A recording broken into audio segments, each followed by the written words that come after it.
Good evening, and welcome to my show. Watch it freely, and of your own free will. I am your humble host, Count Vigostein, and this, my dear children of the night, is the finale of Tales from the Horror Vault. I know, sad but horrifically true. And what better way to go out than with a movie I reference on the very first episode of this show. Bela Lugosi meets a Brooklyn gorilla. Give me a second. Jesus Christ, how to get out of here!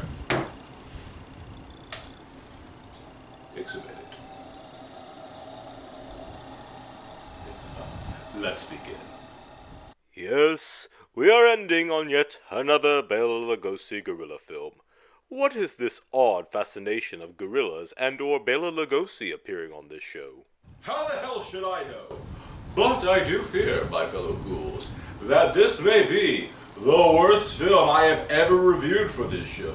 Bela Lugosi meets a Brooklyn gorilla is like watching a film that desperately wants to end. It doesn't know what it's doing, how it got there, and might be in need of counseling when this whole ordeal is over. But before we begin, a little backstory. The film stars Duke Mitchell and Sammy Petrillo. What you need to know about these gentlemen is that they were a comedy duo, who were basically Dean Martin and Jerry Lewis impersonators. Mitchell was the singer and Petrillo was the comedian. The inspired team-up didn't go over well with Lewis. In fact, he was beyond enraged learning that his act was being imitated, and tried to get the film pulled. Unfortunately for us, the film remains. The film is also directed by... William Bodine? Again? What does this guy have? An ape fixation? An fixation? Speaking of poor man's film directors, it's that guy that Tori aspires to be like in his own illustrious career. What? Why do you hate me? Anyway, some stereotypical natives find a stereotypical comedy duo and bring them back to their village. VJ! Hula da Bonzi! Hula da Bonzi! Wow, Big Bird was on hard times before Sesame Street. Have yet discovered who is these men? Well, not yet, Father. Now the natives can speak English? Huh, cool beans. Our heroes are all cleaned up, and we are then introduced to the true horror of this horror film, Sammy's laugh. Is Sammy an ape or a dolphin? Hard to tell with that obnoxious laugh of his. No joke, my fellow fiends. Sammy laughs like this throughout the entire film. If Satan himself laughed like that, he would be both ashamed and annoyed by it.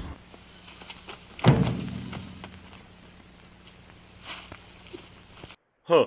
Anyway, Dean seems to really hit it off with the native girl. But what about Sammy? Can anyone love this man? Yes? I have a very nice friend for you. Oh look! Now we're making fun of fat people! Good job, movie! Dookie, and it's all for me. Ah! Dookie, no, no, no! Don't call your friend Dookie. That's very rude. Anywho, Sammy does a little comedy show for us. Goody. Oh, well, good evening, ladies and gentlemen, and welcome to Showtime at the Royal Tahitian. And what a wonderful show we have lined up for you tonight. You know, as you know, this is my first visit to your beautiful island of Cola-Cola, and I want to tell you that the climate is wonderful. Really makes a guy feel full of Pepsi. Get it? Cola, Pepsi? Pepsi, Cola? He's forcing himself to be funny, and forcing me to quit this show. Yes, it is indeed Sammy's fault for the ending of Tales from the Horror Vault. No rhyming intended. Dean is up next, and... where are the saxophones, pianos, and horns coming from? And as for Dean singing, it's fine, I suppose. Do I need you? Oh, do I, baby? A romantic excursion is ruined once again by Sammy. You let that away.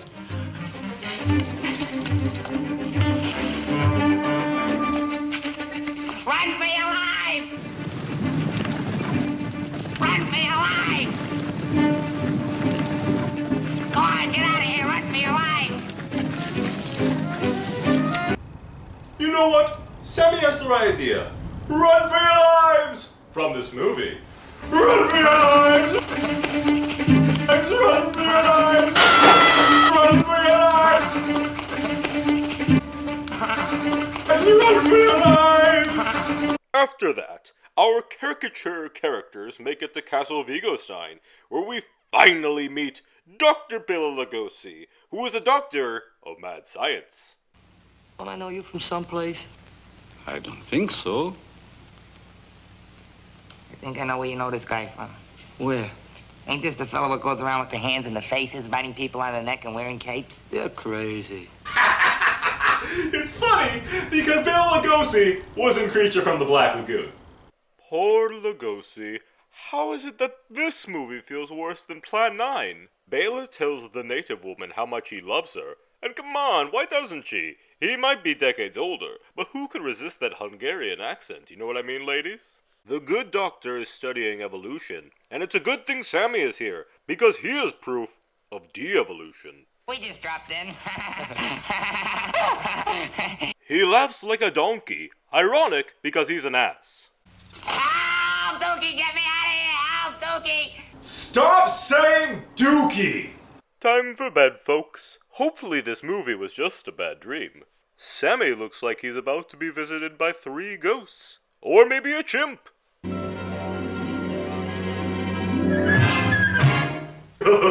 Chimp funny. Okay, seriously, does this guy ever take off his bird suit? Does he sleep with that thing on? That's a good question. For all I know, he probably does. My goblins! This movie is so unbearable, and we have yet to see the titular Brooklyn Gorilla. Now, you do have a Brooklyn Gorilla in your Brooklyn Gorilla movie. Hello? Hello? Hello? Too soon.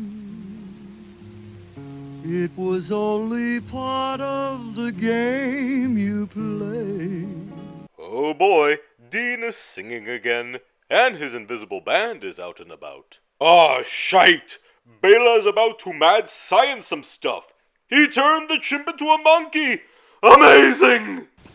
Try to keep out of Ramona's cage, will you? Very funny, very funny. Ha, ha, ha, ha.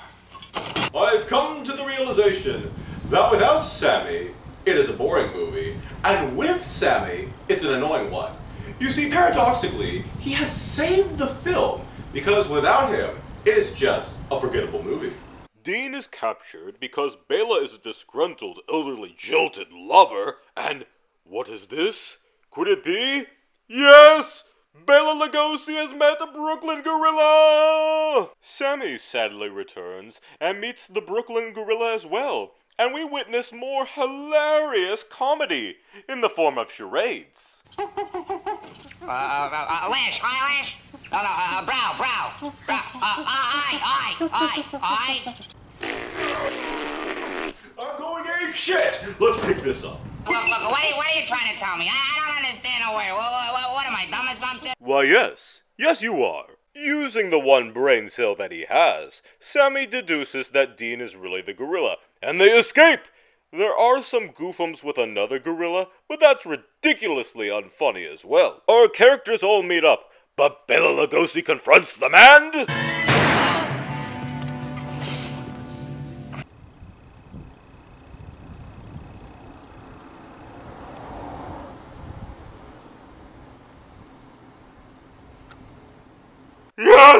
Yes! Touchdown! All is forgiven in the world! God is real, the show remains, and I can finally die happy! Sammy! Duke, I don't want to die, Duke. I'm too young, I have too much talent. I don't want to die.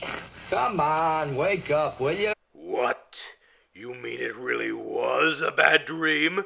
This film pulled a Twilight Breaking Dawn Part 2? William Bodine! You gave us another cop-out of an ending? What the fuck? Yes, it was all a dream. For the characters, anyway. It was, after all, very real for me. And with that, The movie ends with Sammy and Dean doing their shtick, which is being unfunny and untalented. The end. I suppose it's time to give this film a rating. But alas, I choose to give it a rare and first 0 skulls out of 4. It is, without a doubt, the worst film I have had the grave misfortune of seeing on this show. Nothing is worse than a bad comedy. And this was so sufferingly sufferable to sit through that I don't know where to go from here.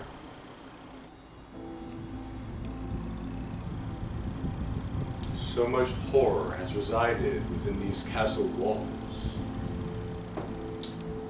White gorillas, aliens, brains that wouldn't die, Vincent Price, ape men, and Gamera. But who would have thought, my dear children of the night, what would have done me in was another goddamn Bela Lugosi gorilla film! Huh! Oh my god. I had a dream I was a horror host. Oh well, on with my day.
I'm gonna miss you, buddy.